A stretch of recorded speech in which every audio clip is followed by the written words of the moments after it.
Hey everyone, today we're back with the ST engine swap videos. This is number 3 in the series. Now please excuse the less than ideal filming conditions, but it is winter, so it's freezing outside, which is why I'm hiding in my garage. Although to be fair, it's not exactly warm in here either, but it is what it is. So this is video 3. For those who don't know, this whole series is meant to accompany the main articles over on both 1552's Project STRS website as well as our own site, officialTHREETWENTYdotcom. So all of the relevant links will be down below in the description. Please head on over there if you'd like to read the full stories on this. But these have been going up just to share some of the video clips we also captured throughout the whole process, and today I have a few from the reassembly of the car. Now, before we get into it too much, I'm going to, it's been said before, but I'll state it again for those unaware. This is the part of the build, the reassembly, where we had to effectively just gloss over a lot of the details, because throwing an ST engine into a sedan is one thing, but getting it to actually work is a completely different thing. It's pretty easy to figure out that, of course, you need the ST engine, transmission, shifter assembly cables, all that stuff, but you can't just bolt this into a sedan and then expect it to fire up immediately. There are some secrets to get it to work, I'll call them that, but I am not allowed to share those. So, for anyone who didn't know, the company that figured out the ST swap in the first place is this one here, Rebel Devil Customs. Now, Mustard is an RDC sponsored car, so when it came time to do the swap on this one, we were given full access to all the step-by-step, all the information, everything on how to get this to work. So that's how we did it. But under contract with RDC, I am not allowed to share how to do it.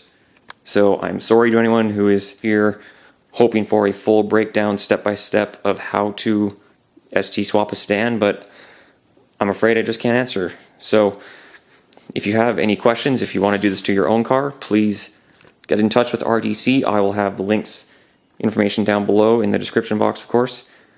But anyway, as you'll see in a minute here, the clips from today's video are from when the car was more or less back together.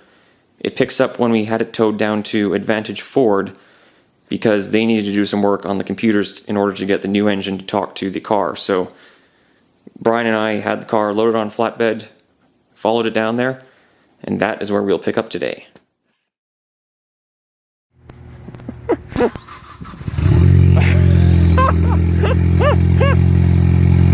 It's alive! We did it! Yeah. And it's loud as hell because it's open downpipe. Oh my god! Yes! Oh my god, all the time and money, it works. Canada's first ST sedan. Yes! Oh my god.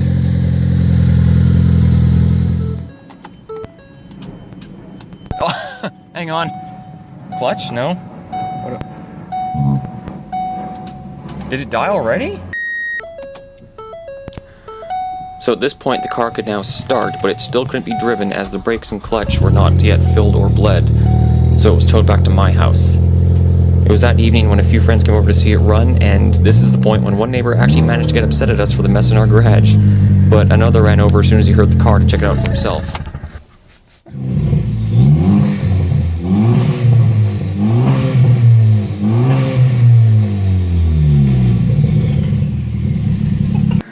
From there, the car was then towed once again over to Stampede Collision so that their mechanic Richard could run through it and double check our work. Given the long hours we've been pulling, I wanted a fresh set of eyes to look over everything and to ensure the car would be ready for the road. It was at this point that we also filled and bled the brakes and clutch so that it could actually move under its own power.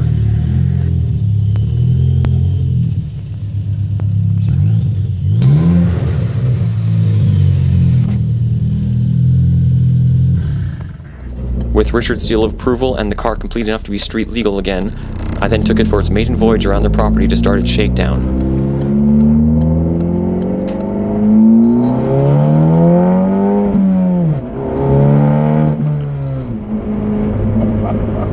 What had been an idea that we discussed for years was now a reality, but we weren't at the finish line yet.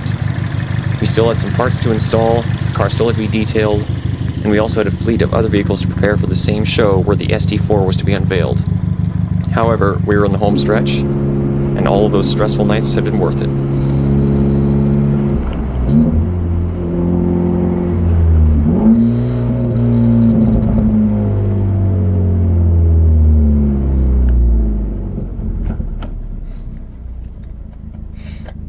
It works.